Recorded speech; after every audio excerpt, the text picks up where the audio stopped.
청년들에게 너무나 가혹하다. 채용하는 기업에 대한 인센티브. 과거지향적인 법률가보다 미래지향적인 경제인 과학자가 필요한 시대입니다. 청년표, 기업인표, 직장인표, 여성표. 글로벌 청년 CEO로 육성될 수 있도록 하는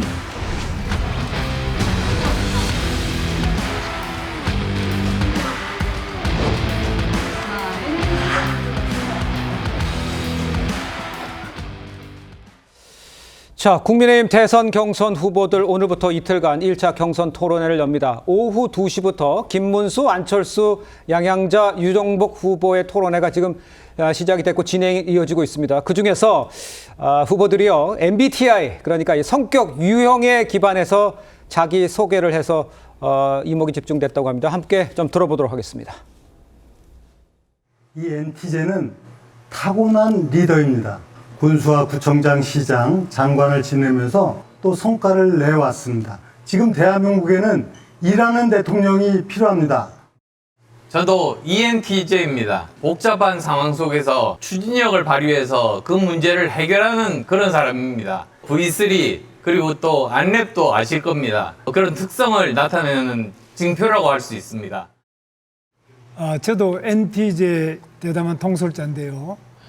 저는 늘 사람을 좋아하고 끝까지 같이 가는 그런 성격을 가지고 있습니다.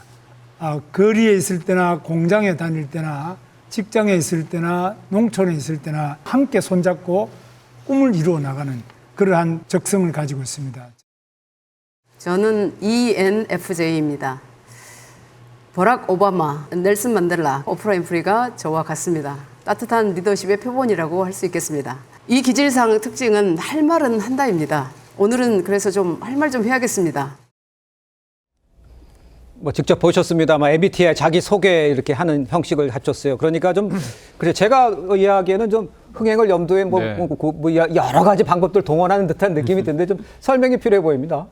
아무래도 이제 요즘 젊은 세대들이 예. MBTI를 많이 하니까요. 네. MBTI는 어떻게 보면 인위적인 게 아니라 조사를 하다 보면 어떤 본인의 어떤 성향들이 드러나는 거 아닙니까? 그렇죠. 그렇다면 대통령이 되고자 하는 사람 입장에서 봤을 때 내가 나의 기질, 나의 성향 때문에 이게 인위적인 게 아니라 나는 이렇게 켜왔어. 네. 그렇기 때문에 나는 대통령이 될 수밖에 없어. 이걸 보여주기 위해서 그런 것 같고요. 예. 물론 그런 MBTI에 나오는 그런 어떤 여러 가지 이니셜 그 이상의 것을 나의 삶과의 이력과 나의 어떤 메시지를 통해서 그게 결부가 됐을 때 그게 전달이 잘 된다고 보거든요. 네. 무엇보다도 정치인한테 가장 중요한 게 보니까 제가 볼 때는 외향적인 게 있지 않습니까? 그래서 대부분이 다 E가 들어가는 것 같습니다. 그리고 또 하나는 이제 직관이라고 하는 N, 이 부분이 좀 다 들어가고요. 차이가 있다면 사고형 띵킹이냐 아니면 감정형, 공감형 F냐 이 차이가 좀 있는 것 같습니다. 예. 그리고 판단력이 중요하기 때문에 다 J는 들어간 것 같은데요. 아무래도 이제 사람들이 볼 때 말만 앞서는 게 아니라 당신이 이렇게 살아왔기 때문에 그리고 MBTI에서 당신의 삶과 이런 게 뭔가 일치되는 면이 있다고 한다면 앞으로도 잘하지 않겠느냐 그런 것들을 가늠할 수 있는 제가 볼 때는 좀 재미있는 것 같습니다. 알겠습니다. 그러니까 재미는 있는데 저게 정확히 저 성향을 그대로 보여주는 건 아니기 때문에 그냥 시청자 여러분께서 이제 참고하시고 지금 토론회에서 저런 발표를 하면서 조금 다양하게 좀 재밌게 그렇게 네. 구성을 하고 있다 이렇게 이해를 하시면 될 것 같습니다. 자, 이제 아까 말씀드린 대로 제가 오늘 오후 2시부터 A조입니다. 청년 미래를 주제로 토론회를 지금 열고 있고요. 좀 왼쪽이 오늘 지금 토론을 열고 있는 중이고요. 내일은 나경원, 이철우, 한동훈, 홍준표 후보가 구성된 B조, 사회통합이 주제입니다. 이렇게 토론을 벌일 예정인데 지금 문제는 이번 경선 토론회에서 후보들 과연 이재명 때리기에만 초점을 맞출지 또 차별에 대한 전략, 차별화된 전략 이 뭔가를 좀 내놔야 되는데 뭐 어떻게 보세요? 저는 일단 경선 시기하고 본선 시기하고 이제 후보들의 전략이 다를 거라고 보는데요. 지금 경선 시기에는 어쨌든 이재명 대표에 대한 여러 가지 비호감적 여론도 많고, 예. 그다음에 이재명 대표가 민주당도 무력화시킬 정도로 권력을 나눠 갖지 않고 융합하는 이런 그 행보를 해왔기 때문에 그에 대한 불안감도 꽤 있다는 거죠. 네네. 그리고 이제 정책 불신도 좀 있어요. 여러 가지 정책을 내놓고 그 정책에 대한 기조가 계속 변화해 왔기 때문에 이재명 대표 때리기가 가장 쉽죠. 그리고 선명하고. 그래서 아마 경선 주자들 입장에서는 이재명 대표 때리기로 경선 절차를 마무리할 가능성이 굉장히 크고요. 물론 예.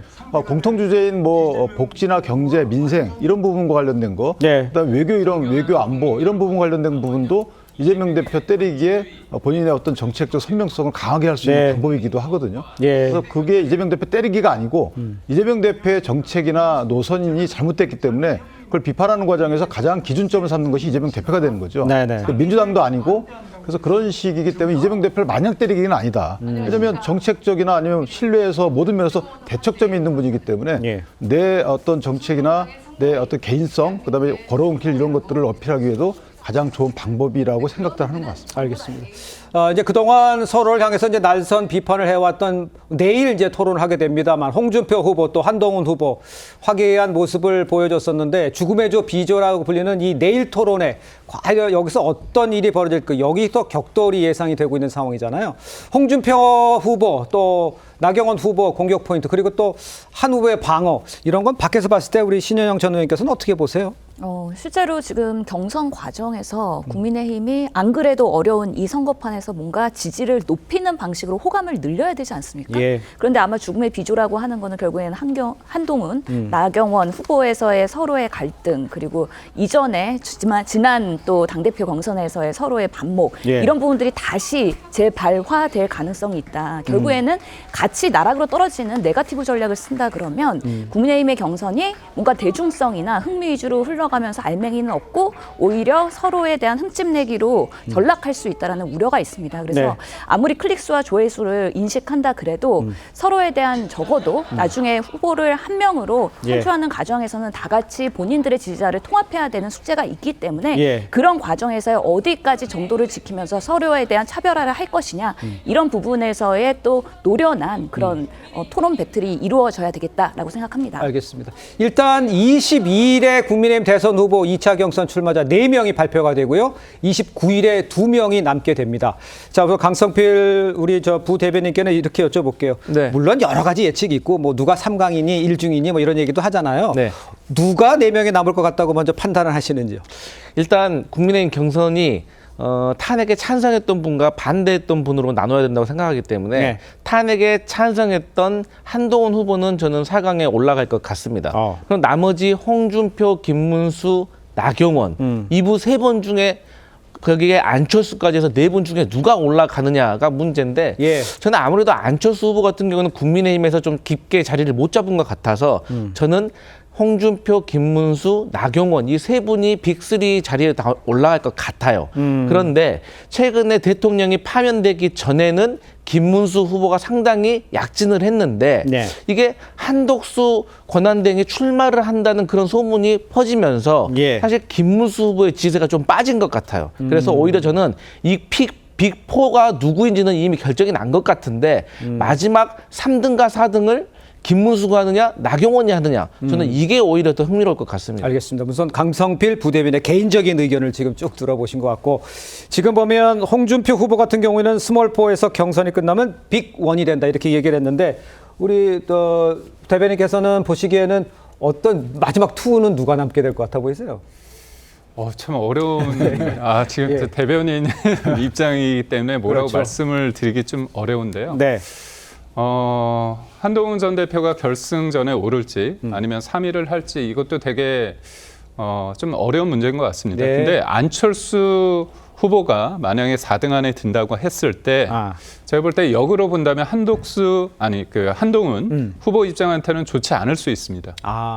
왜냐하면 이게 전선이 조금 어떻게 보면 넓어진다고 볼까요? 예. 탄핵에 찬반에 있을 때 3대1 구도 싸움에서 본인의 어떤 존재감을 극대화하는 전략을 취할 겁니다. 예. 그런 측면에서 안철수 후보가 들어왔을 때 본인의 어떤 두드러진 면이 덜 부각될 수 있기 때문에 예. 제가 볼 때는 한동훈 후보 입장에서는 안철수 후보보다는 역으로 나경원 후보가 들어오는 걸 원할 수도 있다고 보는데 근데 저는 이미 홍준표 의원 같은 경우는 후보 같은 경우는 미디어데이 첫날 한동훈 전 대표에 대해서 굉장히 유화적인 제스처를 펴였습니다. 그거는 본인이 지난해 역설적으로 본인이 굉장히 한동훈 전 대표를 비판을 했는데 예. 역으로 그 존재감을 키워주는 일종의 도미 역할을 했거든요. 그렇다면 비조에서 본인이 굉장히 강하게 공격을 할수록 한동훈의 존재감이 커질 수 있다는 그런 측면에서 그리고 네. 본인은 4강보다는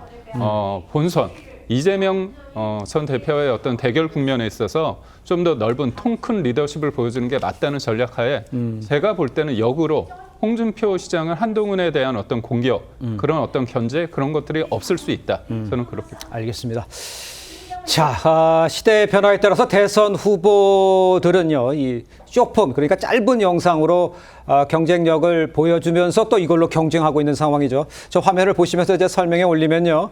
김문수 후보 같은 경우엔 70대 중반의 나이, 지금 보십시오. 저렇게 팔굽혀펴기하는 80개를 하는 영상을 보여주면서 체력을 과시하고 있었고요. 홈 트레이닝 5종 세트도 소개를 했다고 합니다. 저런 상황에서 또 홍준표 후보 같은 경우는요, 홍카콜라라는 유튜브 채널 아마 아실 텐데, 인지도를 높이면서 이제 홍준표가 극대노한 이유, 또 본인이 직설적인 이미지를 강조하고 있고 있는 상황이고요. 또 안철수, 나경원, 이 다른 후보들도 SNS를 많이 합니다. 적극적으로 활용하고 있죠. 저렇게 활용하는 모습들 쭉 볼 수가 있습니다. 짧은 레이스에서 뭐 이런 SNS 홍보전 민심에 미치는 영향, 글쎄 어느 때보다도 높다 이렇게 보면 되겠습니까? 이제 젊은 세대, 특히나 젊은 세대도 마찬가지고 예. 연배가 있는 분들도 요즘에는 이제 유튜브 등을 통해서 모든 정보에 접근하기 때문에 네네. 이렇게 영상을 보게 되면 상당히 빠르죠. 와닿는 게. 그리고 내가 해석을 안 해도 직관적으로 나 스스로의 어떤 이미지가 형성이 되기 때문에 영상에 의한 그 선거운동이 굉장히 중요해졌다고 보고요. 다만 이제 영상에 의한 선거운동을 할 땐 조금 즐겁게 해야 돼요. 예. 이것이 너무 무겁게 다가오게 되면 다소 받아들이는 분들 입장에서는 좀 정보를 차단하는 측면이 있기 때문에 예. 또 하나는 이제 나의 부정적인 측면을 메꾸는 식의 영상은 별로 도움이 되지 않아요. 나의 장점을 홍보하거나 그다음에 보고 듣는 사람들이 타겟팅이 돼야 되는 영상이 있어야 됩니다. 네. 아까 말씀하신 어떤 분 같은 경우에는 뭐 중국에 대한 어떤 이런 부분, 그러니까 내가 원하는 부분을 그 후보자가 던져줬을 때 그 영상에 대한 이미지가 오래 남는다. 네. 이런 몇 가지를 유의한다 그러면 상당히 중요한 선거운동 도구다 이렇게 생각합니다. 알겠습니다.